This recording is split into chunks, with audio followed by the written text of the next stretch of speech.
بسم الله الرحمن الرحيم. الحمد لله رب العالمين، والعاقبة للمتقين ولا عدوان إلا على الظالمين، وأصلي وأسلم على نبينا محمد وعلى آله وأصحابه ومن اهتدى بهديه إلى يوم الدين. أما بعد، فقد قال الله تعالى في محكم تنزيله وهو أصدق القائلين: منها خلقناكم وفيها نعيدكم ومنها نخرجكم تارة أخرى. إلهي سبحانه وتعالى wuxuu noo tilmaamay in ciidana laga khalqay, wuxuu noo tilmaamay in ayadana la ku celin doono, wuxuu kaloo tilmaamay ayada inna la ka soo saari doono. minhaa khalaqnaakum, xaggeedaan idinka abuurnay, wa fiihaa nuciidukum, gudaheedaan idinku celinaynaa markaad dhimataan oo waa laydin qabriyaynaa. wa minhaa nukhrijukum taaratan ukhraa, mar kalena xaggeedaa laydinka soo bixinayaa ayuu yidhi ilaah subxaana wa tacaala. walaalayaal, saan la socono, adduunkan wax looga gadoomo ee qofku uu ku faaruqa waxaa ugu wanaagsan khaatimada fiican. waxaa u qiimo badan in khaatimadiisa ilaahay khayr ku khatimo subxaana wa tacaala, waayo qabri baa loo socdaa, waa meel ciriiri badan, waa meel mugdi badan, waa meel aan unus iyo wehel joogin. bacdamaysaa tahay waxa ummadda anfaca ee qofka dhulka hoostiisa ku anfici kara waa inuu khaatimo wanaagsan la yimaado. khaatimada wanaagsan ilaahayaa laga baryaa subxaana wa tacaala. say gebagabadaadu noqon doonto lama oga. meeqaa wanaagsaneed oo hallowday gebagabadii geerida markii dhowaatay, meeqaa xumeed oo hagaagtay mar allaala marka gebagabadii la gaaray. rasuulku inuu dhaartay buu yidhi macbuudkii asaga maahane mid kale uusan jirin baan ku dhaartaye axad idinka mid ah wuxuu camal qabanayaa bicamali ahli nnaar, dadka ahlu naarkaa camalkooda. waa sida dadka u muuqata, dadka ahlu naarkaa camalkooda ummaddu aad bay ula yaaban yihiin. habaar helahan muu hagaago, ninkan muu iska toosay leeyihiin. camal ahlu naar ayuu markaa ku jiraa, ilaa asaga iyo naarta ay isu jirsadaan dhudhun buu dhahay nebiga sala allahu calayhi wasalam, oo la leeyahay hadda hadduu dhinto naartuu gelayaa. waxaa ka qaalib noqonaya kitaabkii loo qoray hooyo caloosheeda markuu ku jiray oo ahaa nin wanaagsan inuu yahay. wuxuu camal qabanayaa bicamali ahli ljanna, ahlu jannaha camalkooda, markaasuu jannadii gelaya. ilaahayaa toosinaya, waa hagaagayaa, towbaa la waafajinayaa, camal fiican baa la waafajinayaa, khayr iyo wanaag baa la waafajin, khaatimadiisaa hagaagaysa. intaa wixii ka dambeeya wuxuu gelayaa jannadii. qof idinka mid ah wuxuu camal qabanayaa dadka ahlu jannaha camalkooda. waa sida dadka u muuqata, ilaa asaga iyo jannadu aysan isku jirsanin ilaa dhudhun maahane, oo dadku ay leeyihiin kan hadduu saa ku dhinta jannaduu gala, kan hadduu saa ku dhinta khayr iyo wanaag buu gaara. xaaladaasay dadku leeyihiin. waxaa ka qaalib noqonaya kitaabkii loo qoray hooyo caloosheeda markuu ku jiray. waa gadoomaya, wanaaggii buu xumaan ku beddelayaa, salaadii buu taariku salaadnimo ku beddelayaa, qur-aankii buu ka tegayaa, xijaabkii bay tuuraysaa. waa gebagabadii, dhimashadii baa soo dhowaatay. khaatimadaa xumaan rabta, khaatimadaa waxay isku beddeli rabtaa ahlu naarnimo. qofkii fiicnaa baad arkaysaa isrogay oo dhinac kale u noqday. saasuu ku dhimanayaa, markaasaa wuxuu gelayaa naarta. saasuu rasuulku tilmaamay sala allahu calayhi wasalam. walaalayaalow, aan aad iyo aad u dadaalno. daartaan aan joognaan ku sugannahay daar baa ka dambaysa. daarta ka dambaysa waa daartii qabriga. qabriga waxaa ka jira walaalayaal xayaato aanan anagu markaa aqoonin. xayaato lagu magacaabo xayaatadii barsaqa ayaa markaa jira. war barsaqa waa meel aad iyo aad u dhib badan. meeshaa qof allaala qofkoo annaga naga mida way sugaysaa, laakiin dadna waxay u noqon doontaa beeraha jannada ka mid ah, dadna waxay u noqon doontaa godgodadka jahannama ka mid ah. waciyaadu billaah. qof walbow ka dadaal sida aad u hagaagi lahayd ku dadaal war qof walbow meeshaa sidii lagugu wanaajin lahaa barsuqu waa guri cajiib badan waa nolol aan annagu la socon oonan aqaanin waa nolol qayb ahoo iimaankii ilaahay noo tilmaamay aan ku rumaynay iyo sida kitaabka loogu tilmaamay rabbi asagoo tilmaamaya barsaqa iyo xayaatadeeda ayuu yidhi xataa idaa jaa'a axadahum almowt ilaa midkood geeri u yimaado qaala rabbi irjicuun gadaaliyo celiyuu leeyahay war gadaaliyo celiya godkaan ha igelinina barsiqii ayuu diidan yahay sababtu mataqaanaa waa la tusiyey markuu sakaraadka ahaa baa looga qaaday kashafka iyo wixii markaa ka saarnaa fakashafnaa canka khitaa'ak daboolkaagii kaa qaadnay buu dha ilaah subxaana wa tacaala iceliya war meeshaan ha igelinina xataa idaa jaa'a axadahum almowt qaala rabbi irjicuun ilaahayaa idinku dhaariyey gadaal iyo celiya lacallii acmalu saalixan meesha camal fiican in loo qabtay u baahan tahay hadduu rabaa inta la soo celiyo camal saalixa qabto rabbi caabudo salaad dukado diin barto kadibna qabriga la geliyo ee hadda ha igelinina waayo saa haddii lagu geliyo qabrigaa lagu ciriirina saa haddii lagu geliyo qabrigaa lagu guba saa haddii lagu geliyo qabrigaa lagu ciqaabaya rabbi irjicuun lacallii acmalu saalixan fii ma tarakt waxaa loogu jawaabayaa kallaa ma jirta arrinta war qofku hadduu dhinto barsaqaa la geeya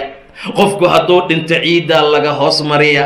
qofku hadduu dhinto barkin looma qaado qofku hadduu dhinto sariir looma geliyo qofku hadduu dhinto nal looma geliyo qofku hadduu dhinto meel cidlaa looga soo taga camalka saalixaa shaqeeya camalka saalixaa wehel noqda camalka saalixaa iftiin noqda camalka saalixaa qabriga waasiciya camalka saalixaa qofka horumar iyo wanaag gaarsiiya qabyaalad iyo xoolaanu orodna waxaan qiimo lahayn baan maanta ku dadaalnaa war wixii adduunka loogu talagelay in lagu joogo yaan maanta ugu talagalnaa aakhiro saa yaa la yeelin war qof walbo waxa aad haysato aakhira ku raadso war qabrigaasaa dhib badan war qabrigaasaa ciriiri badan war qabrigaasaa imtixaan badan qabrigaasaa mugdi badan lacallii acmalu saalixan fii ma tarakt kallaa inahaa kalimatun huwa qaa'iluhaa waa hadal uu iska dhahay buu yidhi ilaah subxaana wa tacaala ka soo qaad maloo la tixgelin maayo diinta alluu tixgelin waaye aayaadka alluu dhaqangelin waaye ilaahay kalaamkiisuu dhagaha u raaricin waaye jirhkiisuu islaamka ku baabi'in waaye intuu noolaa ayuu xayaatadiisii ka dhigay xayaato aan diinta islaamka lagu dhaqmin saa darteed asagana loo tixgelin maayo hadalkiisa la qiimayn maayo suu diinta u qiimayn waayey hadalkiisa kor loo qaadi maayo suu diinta kor ugu qaadi waayey barsaqu aad buu u dhib badan yahay khaatimo wanaagsan qofkii la taga khaatimo fiican qofkii la taga khaatimo qurux badan qofkii la taga waa liibaani doonaa khaatimo sayi'a ah tawxiid la'aan macaasi oo lagu jiro xumaan oo qofku uu ka shaqeeyo qofkii ku tagana wuu khasaari doonaa sida ilaahay tilmaamay subxaana wa tacaala qof walba wuxuu ku dul dhintaa lagu soo bixiya war qof walba wuxuu ku khaatumaystaa lagu soo saara qof walba wax allaala wuxuu ku dul dhintaa qabriga lala geeya war camal saalix oo khaatimo fiican haddaad ku dhimato kaasaa qabriga laguugu geyn war camal xun oo sayi haddaad ku dhimataa qabriga lagula geynaya war qof walba waxay gebagabadiisu tahaa lala aasaa in badan aan ku mashquulna daacada ilaah subxaana wa tacaala wax badan shaydaanka aan iska ilaaliniyo zalalkiisa war wax badan aan iska ilaalino islaamnimada aan qaadano waayo barsaqa mar allaala marka la tago waa xayaato jadiid ah waa caalam cusub oo aan horay u arkin kaaga sii daran qof kula joogaa malaha caalamkan hadda aan ku noolnahay waa kii adduunka ka qabrigaa la aadi doonaa oo la gelaya kii aakhiraasa loo soo bixi doonaa saddexdaa marxaladood ayaan mari doonaa marxaladan waan u jeednaa oo qof walba indhuhu saaray middaa labaad ee la aadi doona waa mid anaga qayb naga ah waxaa noogu dambaysa marka ciidda lagu rogo qofkoo laga soo tago waxaa noogu dambaysa mar allaala marka laga soo sahay qaato oo alaabtii lagu geeyey laga soo aruursado waxaa noogu dambaysa mar allaala marka qabriga bannaankiisa looga duceeyo waxaa noogu dambaysa mar allaala markay ummaddu dhaan ha layska cafiyo wixii ka dambeeya waa asaga iyo rabbi subxaana wa tacaala maxaa rabbi u hormarsanay subxaana wa tacaala qabrigase maxaa loo shaqaystay inuu nebigu dul istaagay buu yidhi limithli haada falyacmal ilcaamiluun war saan oo kale dadka shaqay ha u soo shaqaystaano war meeshaan ha loo soo shaqaysto qofkii shalay nala socdaa ciidda hoosteeda looga soo tegay tii lacagta lahayd baa la soo aasay kii xoolaha badnaabaa ciidda lagu soo rogay wax meesha looga soo tagaa wax laga tegaayo ayaan markaa jirin laakiin khaatimo fiicanaa lagu dadaalaa war khaatimada sayidaa qabrigaa laysugu ciriiriya xumaanta qofka badiya qabrigaa lagu ciqaaba caalamka noocaasa waa caalam aad iyo aad u muruga badan war dadku way ka indhala yihiin waxyaabo fara badan oo qaybkuu ka mid yahay haddii dadka iimaanka leh ay yihiinna dadka waxaa lagu tilmaamay yu'minuuna bilgayb inay qaybka rumeeyaan qabriga waxa ka dambeeye ku hoos jira ayaa markaa ugu horeeya qaybka rasuulka sala allahu calayhi wasalam axadka mar allaala markuu dhinto khaatimo fiican ku dhinto khayrka iyo wanaagga asoo ku dadaalaya dhinto waayo xadiis baa tilmaamay qofka mu'minkaa wuu dhintaa bicaraqin jabiin asagoo dhafoor dhididaaya asoo dhafoorkiisu dhididaayo ayuu dhintaa buu dhahay nebiga sala allahu calayh wasalam waxaa dhici karta in loola jeedo asagoo daalaa dhacaaya xaaraanta iska ilaalinaya ka murgaaya xalaal raadinaya mar walba tacabkaa iyo dhibkaa ku jira salaad ku dadaalaya kheyrkii wanaagga ku dadaalayuu dhintaa saasaa dhici karta in loola jeedo caraq jabiin buu la dhintaa qofka mu'minka ah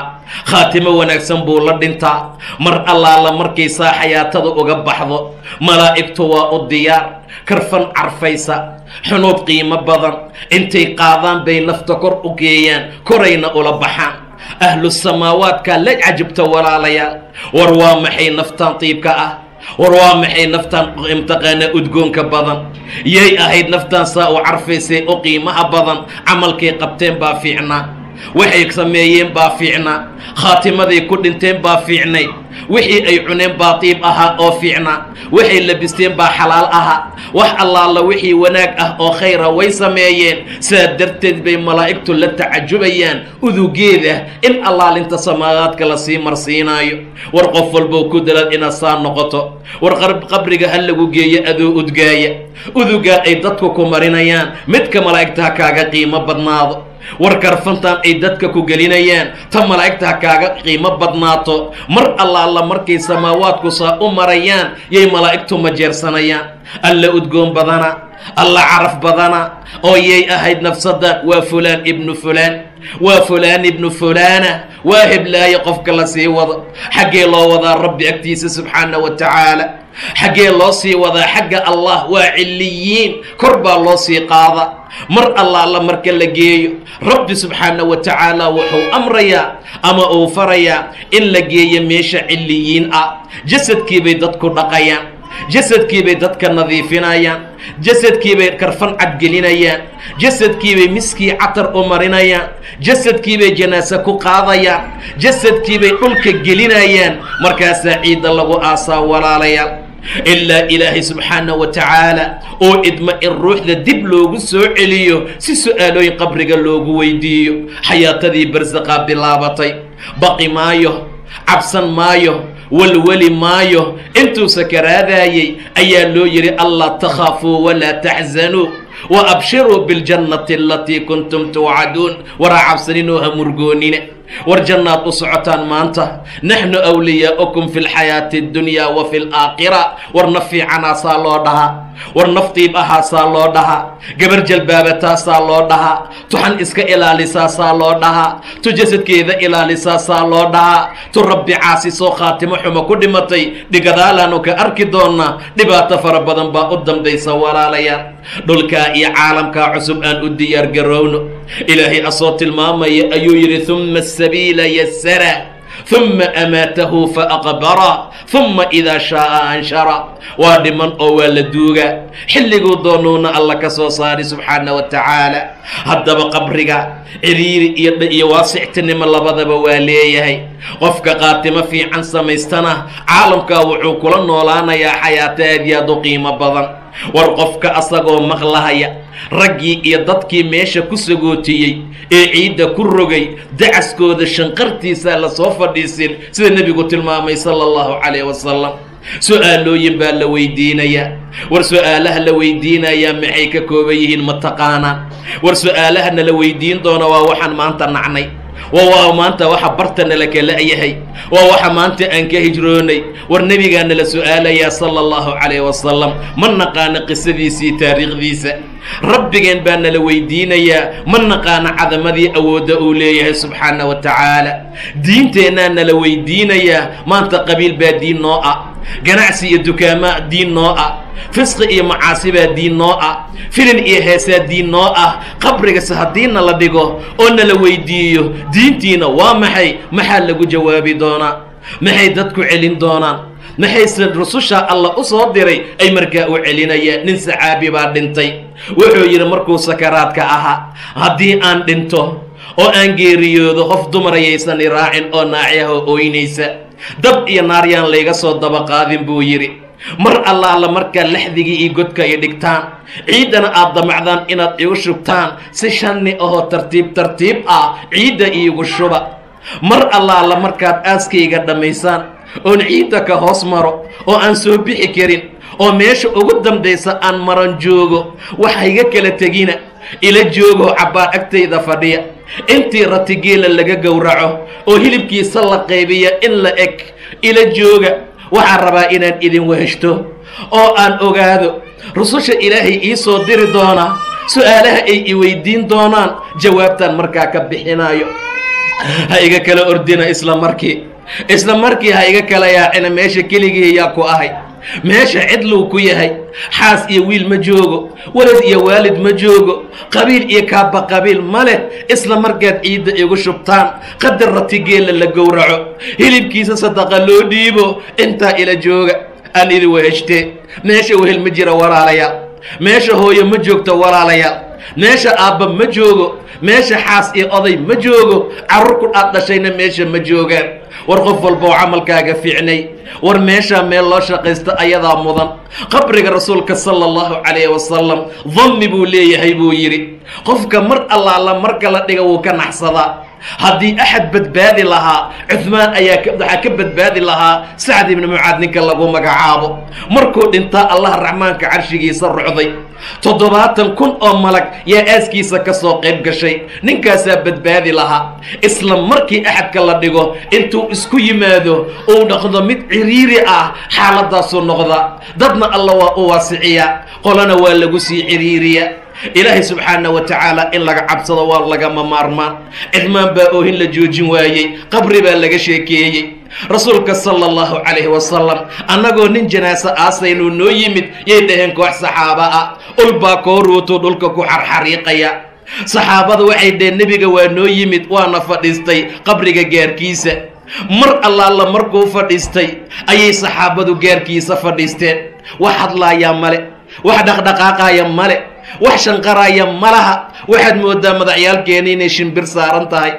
shimbir inay ku degsan tahaad mooddaa waa la sheekeeya waxbaa lagu dhex iibiya waxbaa lagu dhex xantaa ragga gobolka mida jeebkooda qaad baa ku jira iyo sigeer qabrigaa la kor taagan yahay walaalayaal uma qasad quluubahum min bacdi dalik qalbigiinaa qalalay markaa kadib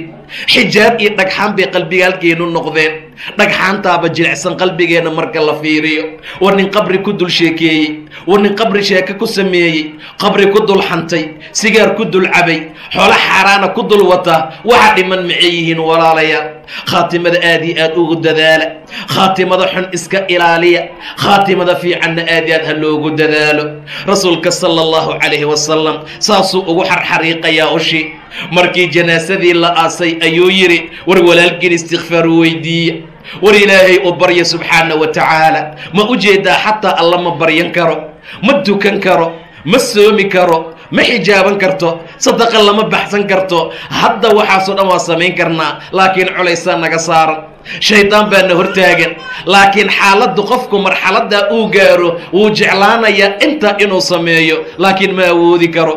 istakfiruu liakhiikum walaalkiin dembi dhaaf u weydiiya haddaa qabriga la geliyey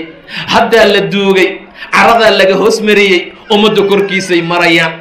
ummadda dushiisay ku socdaan arlada hoosteeduu ku jira wuxuu u baahda ma dalban karo wuxuu u baahda ma codsan karo wuxuu rabana ma samayn karo saa darteed ayaa meeshaa meel cajiib badan ay tahay walaalayaal war qabriga barsaqa iyo xayaatada barsaqa waa xayaato aad aad u cajiib badan laakiin aanan aqoonin annaga sida ay tahay laakiin aan u rumaynayno sida ilaahay iyo nebigu ay noogu sheegeen sala allahu calayhi wasalam aad ha loo dadaalo war qabrigaa waa la geli doonaa dhawaaqa ummaddaa lagaa qarin doonaa iftiinkaa lagaa qarin doonaa gurigaagaa lagaa wadi doonaa jiifkaad jiiftaa lagaa wadi doonaa qadadaad qadayn jirtay quruxda badneed baa lagaa qaadi doonaa dahabkaad ku labisan jirtaadan dib dambe u arki doonin dib dambe ma u arkaysid adaa kasbadoo shaqaystay haddaad tii aakhiro shaqaysatay oo qiyaamo laysku qurxinayeyna khayrkeedii wanaaggeeda xaggaad ku heli doontaa haddii aadan kasbantii aakhirana taana seegtay tanna lagaa soo waday aad ha loo dadaalo qofka muslimka waa qofka caaqilka ah waa qofka qiyaamo u shaqaysta waa qofka qabriga u diyaargarooba waa geerida kabacdi qofka u diyaargarooba waa marka dhulka la galo qofka u diyaargarooba caaqilkaasaa la yidhaahdaa caaqil midka dadka siraan u naqaana caaqil midka dadka siyaaseeyaan u naqaana caaqil midka sida wax loo iibiyaan u naqaana caaqil sida wax loo kasbado qofka yaqaanaan u naqaana xaaladdu yaysa saa noqonin walaalayaal war caaqil waa man daana nafsah wacamila lima bacda almowt waa qofka naftiisa xisaaba war qalin iyo buug baa laga daba wataa naftaan war haddaan saa la yeelin xarigay goosataa war haddaan la xakamayn way ku xakamaynaysaa war haddaadan iska qaban aday ku qabanaysaa meel xun bay dadka ka tuurtaa ina annafsa la ammaaratun bisuu xumaantay amrid og tahay weligeed wanaag kuma fartee waa lagu khasbaa war weligeed wanaag kuu kicilmaysee waa lagu khasbaa walaalayaal saa darteed naftani ha raacina in badan war naftaan say rabta ha u yeelina shahawaadka waxaa lagu wareejiyey cadaabka naftuna shahawaadkay rabtaa makruuhaadka jannadaa lagu wareejiyey naftuna makruuhaadkay necab tahay waxay necab tahay sameeye aad janno gashaani war waxay necab tahay ku qasbasaad janno u heshaan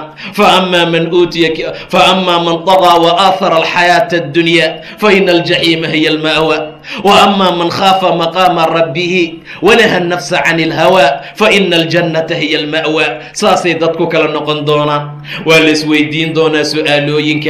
ورقفك مؤمن كاسي هبسمي بو اوغا جوابي دونا قبرقو سكو جرا إلهي هدي لويدي اللو يقانا وعابد جري وأدكن جري وأسلادي جري خيركي وناقو أسميسن جري طاعة الله أسميناي وبري جري حالدها صدن بو أغيهي ربي يسو شيغا يا سبحانه وتعالى يا صهر يا نبي محمد صلى الله عليه وسلم مر الله لمرك لويدي وكجوابيا marka la weydiiyey ka jawaabaysa way taqaana waa rasuulkeeda sallallahu alayhi wasallam way taqaana waa midkay sunnadiisa ku dayanaysay way taqaana waa midkay raadin jirtay oo ay dhihi jirtay arinta rasuulku muxuu ka yiri sallallahu alayhi wasallam maxaa soo haray islaamnimada waa midii ku dhaqmaysay waa midii uu ku dhaqmaayay intaba si habsami leh buu u sheegaya axaadiista qaar baa waxay tilmaamayaan mar alla marka saa qabriga loo dhigo nin baa loo soo miithaalaya oo la leeyahay ninkan cilmigaaga muxuu ka gaarsiisan yahay gabadha muuqinada ah wiilka mu'minka ah gabadha mu'minada ah waxay oranayaan hada muhammad midkani waa nabi muhammad sallallahu alayhi wasallam jaa'ana bil bayinati fa ajabnah wuxuu noo yimid aayad cad ah wuxuu noo keenay diin xaq ah waa ajibnay waana raacnay waa nabi muhammad sallallahu alayhi wasallam aad iyo si habsami leh ayay uga jawaabayaan seexa sida qofka arooska u seexda oo kale loo leeyahay maxaa loola jeedaa qofka arooska oo kale u seexo si fiican u seexo ilaan arooska si habsami leh buu u jiiftaa wax kiciya iyo wax mataqaanaa hurdada ka qashaa ma jiro ilaa qofka u calmaday ee adduunka uu ka doortay inuu nolol la wadaaga maahani saa darteed saasoo kale idinkana u jiifta oo saasoo kale markaa u seexo qabrigiisaa la waasicinayaa walaalayaal maddal basar in allaale inta in leeyahay aragtay gaarta aragti qabrigiisaa loo iftiiminayaa meeshaasuu ku jiraya weli waxaa la tilmaamaa in la tusaayo naaraha ka mid ah waayo waa naartii loogu talagalay inta loo soo cardiyo loo soo bandhigaa la leeyahay ma u jeedaan naartaan waa maqcadkaad naarta ku lahayd waa booskaad naarta ku lahayd haddaadan maanta qabrigan ka jawaabi lahayn su'aalahan haddaad diinta alla ku soo dhaqmi lahayn, haddaadan nebi moxamed raaci lahayn, haddaad noqon lahayd qof khaatimadiisa xumaata, meeshaasaa lagu gelin lahaa. kadib ayaa la tusayaa oo loo furayaa maqcadkii jannada uu ku lahaa. ma jira shay uu kaga farxad badan yahay. markaasuu odhanayaa rabbi aqimi saaca, ilaahu saacadda qiyaama rid, ilaahu saacadda qiyaamo degdeg ha noogu timaado. muxuu rabaa inuu u laabto, muxuu rabaa jannada inuu helo. qof alla qofka qabriga uu ku guulaysto oo wanaag uu ku helo, inta ka dambaysa u fudud. qof kastoo laakiin meesha imtixaanka ku dhaca, lagu ciqaabo, lagu ciriiriyo, dhibaato iyo rafaad uu la kulmo, inta ka dambaysa ka dhib badan, inta ka dambaysa uga culus. seexa la leeyahay. yaa soo haray qof alla qofkii rabbi aan caabudin, yaa soo haray dumarkii diinta qaata laga kari waayey, kuwii jalaabiibta xooree qaawanaan bannaan ku socday, kuwii carabkooda ilaalin waayee bannaan ka dhigay, kuwii rabbi diintiisa dhagahooda ku dhagaysan waayey, araggana ku eegi waayey, dhallinyaranimadooda ku baabiye tumasho iyo ciyaar,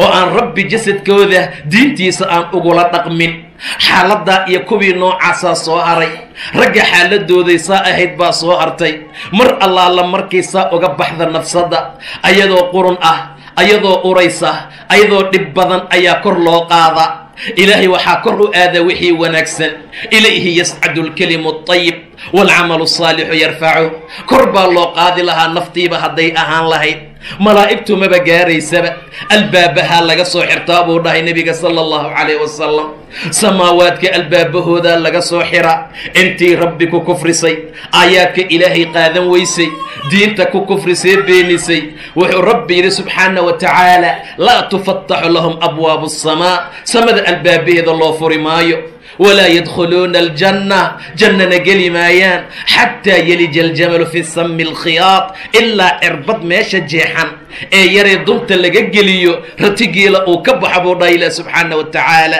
waa shay mustaxiil ah, macquul ma aha. meesha cidunta la geliya cirbadee duleelka ah, samiga iyo duleelka yariiska ah, ratigeel inuu dhex maro, markaa kadib bay janno gelayaan. ma mari karaa? waa maya. ayaguna ka soo bixi maayaan. macnaha saasaa markaa loola jeedaa. naftu waa qurun, naftu waa naf aan fiicnayn, naftu waa naf aan diin alla lagu tahirin, naftu waa naf aan lagu sujuudin, naftu waa naf aan loo weysaynin, naftu waa naf aan rabbi lagu xusin, naftu waa naf aan qur'aan lagu aqrin. samaawaadkaa laga soo xirtaa, samaawaadkaan loo ogolayn. wax nadiifaa gala walaalaya, wax nadiifaa kor loogu qaadaa, wax tiib ahaa kor loogu qaadaa, wax qurux badan baa kor loogu qaadaa. wax uraayaa lama geliyo, naf rabbi caasay lama geliyo, gabar ilaahay diintiisa diidda nafteeda lama qaadsiiyo, ilaa ilaahay uu amro in sijiin loo celiyo. kalaa ina kitaaba alfujaari lafii sijiin, wamaa adraaka maa sijiin, kitaabun marquum, weylun yowmaidin lilmukadibiin. meeshaasaa la geynaa 7 arlo hoostooda ah. meeshaasoo sijiinkaa la gelinaya, meeshaasay ku dambaynayaan. aad ha loo dadaalo walaalayaal. khayrka iyo wanaagga yaan la dhinac marin. inta la nool yahaa rabbi la caabudi karaa, inta la nool yahaa sadaqa lala bixi karaa, inta la nool yahaa la xijaaban karaa, inta la nool yahaa rabbi la baryi karaa, inta la nool yahaa istikfaar la weydiisan karaa. mar haddii la gebagabeeyo oo qofku ay uga dhammaato adduunka, camalkiisa waad aragtay. ha loo duceeyey, janaasa ha lagu tukado, intaasay isugu soo ururaysaa. waxaad horay usii horumarsatay waa gooni, wixii adigoo nool aad qiyaamo horumarsatay waa gooni, wixii aadan meel dhigan laakiin aad aakhiro geysatay gooni bay markaa tahay. sidaa darteed ibnu aadamku waxay leeyihiin maalii maalii, xoolahaygii. war xoolaha ma waxaad ku leedahay ilaa waxaad cuntood baabi'isa maahane. waxaad labistood korkaaga ku googoyso iyo waxaad sadaqaysood ilaahay horumarsato subxaana wa tacaala. waa saddexdaa mid ka mid ah. aad iyo aad baa loo baahan yahay xaqa iyo wanaagga in markaa lagu socdo. naftii saasaa albaabada samada looga xirtay, saasaa dib loogu soo celiyey. jasadkeedii bay dadku mayrayaan, way udginayaan, mana udgayso. way carfinayaan, mana carfayso. miski baa loo marinayaa, mana udgaayo. sida loo sii wado ilaa rasuulku uu tilmaamay, war haddaad janaaso qaadaan ood qabriga rabtaan inaad sii geysaan ood u kacaynaysaan, iska dedejiya. naf fiican hadday tahayna fa khayrun tuqadimuunaha, khayr baad u hormarinaysaan ood u gelinaysaan. wa in taku sawiyu daalik, naf aan fiicnayn hadday tahay waa shar qooraha idinka saarneede dhaqso iska dejiya buu yidhi rasuulka sala allahu calayh wasalam. waxba silsilitaankeeda iska daaya waa qurno waa taariku salaad waa xanleey waa qofaan diin aqoon waa qofaan diin ku socon waa qofaan towba keenin waa qof xumaanta daa'ima iska dejiya qoorta ha ku haysanina waa hadday shar badan tahay hadday khayr tahayna khayr unbaa loo gelin khayr baa loo horumarinayaa khayr bay markaa u socotaa naftii fiicneed waanu soo aragnay tii khaatumada ka xumaatay oo khaatumadeedii wanaagsanaan weysay mar allaala marka saasoo kale dadku ay aasaan oo ciidda lagu rogo oo dhulka hoos laga marsiiyo oy dadku ka soo kala dareeraan baa nafta lagu soo celiyaa xayaata barsaqaa lasoo fadhiisiiyaa mar allaala marka loo soo fadhiisiiyo oo meesha lasoo fadhiisiiyo ayaa su-aalooyin la weydiinaya rasuulku wuxuu dhahay qofka aan mu'minka ahayn qofka munaafiqa ama murtaabkee shakiga badan haddii la yidhaahdo ninkan mataqaanaa haah buu ku jawaabayaa haddii la dhaho diintaada mataqaanaa dameerkoo kaleu u qaylinaya muxuu dameerkoo kale ugu qayli waa dameerkoo kaleu adduunka ugu shaqayn jiray dameerkoo kaleu adduunka u dhaqmi jiray dameerka oo kaleu adduunka ugu socon jiray qofay xisaab sugaysa ma ahayn haa waxaan ahayn uu ku jawaabayaa ma jiro war nebi moxamed mataqaanaa haa haddaad ku jawaabto xaggee jana ka helaysaa islaamka mataqaanaa haa haddaad ku jawaabto haawiye mahema meel kale lagu geynaa rabbigii ku khalqay hooyo caloosheeda kugu maamulay awooddan ku siiyey indhaha kuu furay dhagaha kuu furay cibaadadiisii aad ka leexatee lagu yidhi mataqaanaa haa haddaad ku jawaabto maxaa qoradii wanaag kuu ah ilaa malaa'igtu ay garaacaan sida rasuulku tilmaamay sala allahu calayh wasalam war qabriga wuu ku qaylinayaa suu nebigu tilmaamay qaylada ka soo baxaysa gurunka ay ku dhuftaan malaa'igta wax walbaa maqlay ila thaqalayn jinni iyo insi ma ahane jinni iyo insiba alla ka dhaga qariyay subxaana wa tacaala haddii ay dhicileed in la maqalsiiyo suuxdin baa loo lahaa suuxdin baa loo dhammaan lahaa argagax baa loo dhiman lahaa saa darteed ayaa ilaahay mahad leh ka qariyay ummadda subxaana wa tacaala haah buu ku jawaaba markaasay ku dhufanayaan haah buu ku jawaaba markaasaa la garaacayaa qabriga gudihiisuu ku jiraa hooyii eedaan ku ogeyn adeerii abti waan meel kugu ogeyn qabiilkaa shilaad qaaraanka sii jirtayna kuma oga yaa kaa soo saarayo kuu maciinaaya yaa kugu imaanayo dib kaaga soo bixinaya ma jirto rabbi haddaad caabudleed waa laguu gargaari lahaa khayrka haddaad ku dadaaleed alla nimco ku siin lahaa laakiin meeshaasay ku garaacayaan ilaa qabriga lesu keena buu dhahay nebiga sala allahu calayh wasalam labadiisa daraf oo feerihiisu qofku ay is-ikhtilaafiyaan oo ay markaa isdhaafaan kuwii bidixda jiraa midigta mari doona kuwii midigta jiraa bidixda mari doona meeshaasuu dandariya dhib ugu jiri doona janno albaabkeedaa loo furayaa wallaahi haddaad rabbi caabudi lahayd ood salaad dukan lahayd ood jalbaaban lahayd ood shirki ka fogaan lahayd ood khayrka ku dadaali lahayd gurigaasaad geli lahayd baa loo leeyahay waa nadaamo waa qawmamo aad buu uga qawmamaynayaa laakiin kama soo bixi karo wuu jeclaan laha in la soo celiyo wuu jeclaan laha in adduunka la keeno gurigaana uu u shaqaysto walaakiin hayhaata waktigeedii baa dhammaaday waktigeedii ayaa meesha ku eka waxaad shaqaysataa lagaa jaasinayaa saa darteed buu ilaahay subxaana wa tacaala in badan tilmaamay dhibaatooyinka qabriga ku sugan rasuulku wax badan buu noo tilmaamay mashaakilaadka faraha badan ee qabriga yaala gabar madow oo masaajidka xaaqi jirtay riwaayadaha qaarkood ay wiil ku tilmaamaan buu rasuulku waayey sala allahu calayhi wasalam war aaway buu dhaatii masaajidka xaaqi jirtay yaa rasuul allahi maatad way dhimatay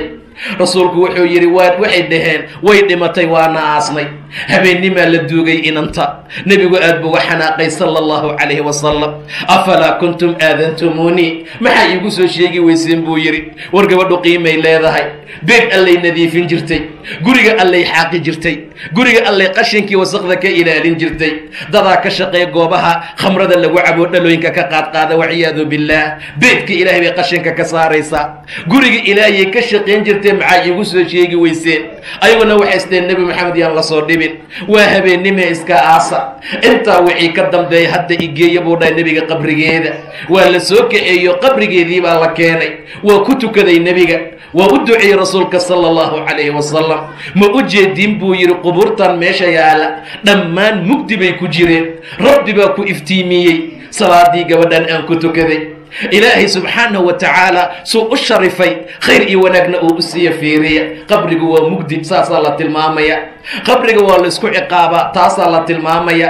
qabrigu waa meel fadiixa oo aad u xanuun badan oo u murugo badan, taasuu xadiisku tilmaamaya. sidaa darteed qabrigii waa laysku keenay, feerihii way isdhaafeen, qofkii waa cabaadaya, qofkii waa qaylinaya, xayaato aanan aqoonsay tahay, rabbise ku cilmi badan yahay ayuu nool yahay. aad iyo aad waa in loo dadaala. fircoon baa kibray oo amarka alla diiday. fircoon baa wax badan la waaniyey oo ka dhaga furaystay. fircoon baa nebinimo sheegtay. fircoon ayaa ilaahnimo sheegtay. fircoon ayaa wax badan damcay inuu nebi muuse dila calayhi salaam, nuurka allana oo markaa demiyo. wax badan bay tolkiisii qoomkiisii intii iimaan leh ay waaniyeen. nin qiimo badan baa ka soo baxay oo khayr iyo wanaagga u sheegay. rabbi subxaanahu wa tacaala buu xusuusiyey. gebagabadii markuu ka qustay buu yidhi fasatadkuruuna maa aquulu lakum, waxaan idin leeyahay waad xasuusan doontaan. wa ufawidu amrii ila allah, amarkayga ilaahay baan u bandhiganaya subxaanahu wa tacaala. ilaahay waa basiir bilcibaad. inay dilan bay damceen, tooreeyaalihii budad bay u soo qaateen, wixii wax lagu dil laha bay la yimaadeen. fawaqaahu allah sayi'aati maa makaru, allaa ka badbaadiyey shirqoolkii xumo ay u sameeyeen. waxaaqa biaali fircawn suu'a alcadaab, cadaabkiisa ugu xun baa fircoon alkiisa casiibay. annaaru yucraduuna calayha guduwan wacashiya wayowma taquumu asaaca adkhiluu aala fircawna ashadda alcadaab. qabrigaa loola jeedaa walaalaya. gallad iyo subaxba naartaa loo bandhigaya, naar baa loo cardinaya. annaaru yucraduuna calayha guduwan wacashiya, waa subax iyo galab. qabriga saasuu xaalkiisu yahay walaalaya. qabriga saasuu lagugu bandhigayaa cadaabka. qabriga saasaa qofka loogu soo bandhigayaa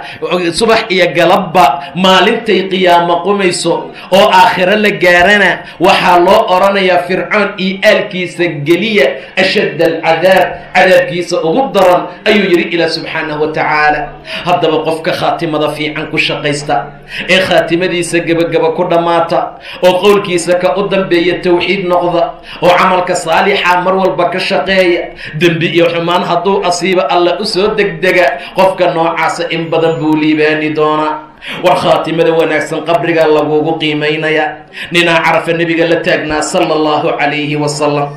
ratigiisiibuu ka dhacay ama faraskiisa, kolkaasay qoorta ka jebisa. ninkii waa dhintay. laba go oo xaram ah ayuu wato cadcad ah. rasuulku wuxuu dhahay biyo ii geed gobeed ku dhaqa, dharka ha ka bedeline, labadiisa go keliya karfan uga dhiga, madaxa ha u daboolina, wejiga ha ka daboolina, xanad iyo udug ha u marinina, sidiisa ku aasa. maalinta qiyaama talbiyuu ku soo bixi doonaa. labayk allaahuma labayk asoo dhahay soo baxaya, waayo khaatimo fiican buu ku dhintay. carafuu taagnaa walaalaya.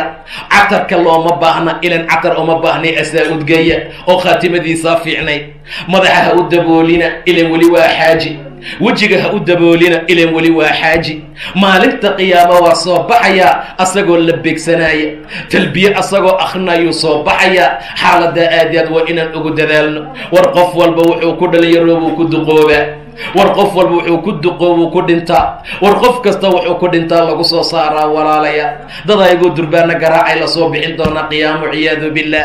dadaa ayagoo sigaar cabay lasoo bixin doonaa ciyaadu billah. dadaa ayagoo macaasi ku dhex jira lasoo bixin doonaa. dadaa ayagoo qur-aan akrinaaya, ayagoo tawxiidsanaya, ayagoo ilaahay xusaaya, ayagoo khayraad ku dhex jira, ayagoo taacada alla xoojinaya lasoo bixin doonaa. waa la kala tegay walaalayaal, jidka khayrka aan raacno. walaalayaal aan jidka wanaagsan ku socono. khaatimada xun aad bay u xun tahay.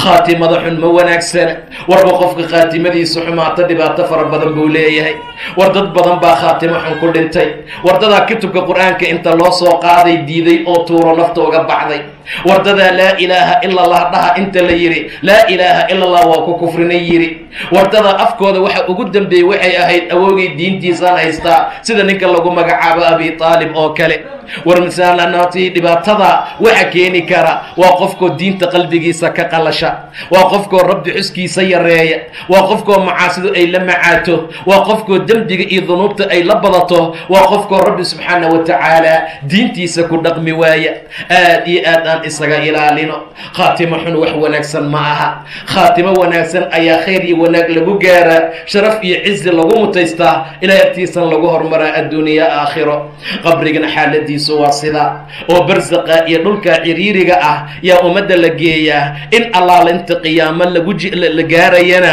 meeshaasuu markaa qofku ku sugnaanayaa. ilaah xaqa waxaan ka baryaa inuu xaqana waafajiyo, ilaahay diintiisa nagu sugo subxaanahu wa tacaala. ilaahay qabriga waa meel ciriiriya, rabbi ha noo waasiciyo. waa meel mugdiya, rabbi ha noo iftiinsho. waa meel cidlee, ilaahay weel wanaagsan ha noogu yeelo. ummadda khayrkii wanaagga lagu dhexeli doono rabbi ha nagu daro. rabbi subxaanahu wa tacaala inta xanuunsan caafimaad taama allaha siiyo, inta dhibaataysan dhibkana allaha ka rafaco, inta kurbaysan kurbada allaha ka faydo, intii muraad leh muraadkooda khayra allah u sakhiro. khaatimo wanaagsan allah nagu arsuqo, khaatimo xunna ilaahay hanaga badbaadiyo. dhulka hoostiisa markaan marnana ilaahay dadkii khayrkii wanaagga iyo jannada iyo rawdada u noqonaysay ilaahay ha nooga dhigo. xufraadka jahaname ilaahay noogama dhigo. rabbi subxaanahu wa tacaala dadku u maciino, khayrkii adduunkana khayrka iyo wanaagga ku hela qabrigana rabbi ha nagu daro. wabillahi tawfiiq, wallahu subxaanahu wa tacaala aclam.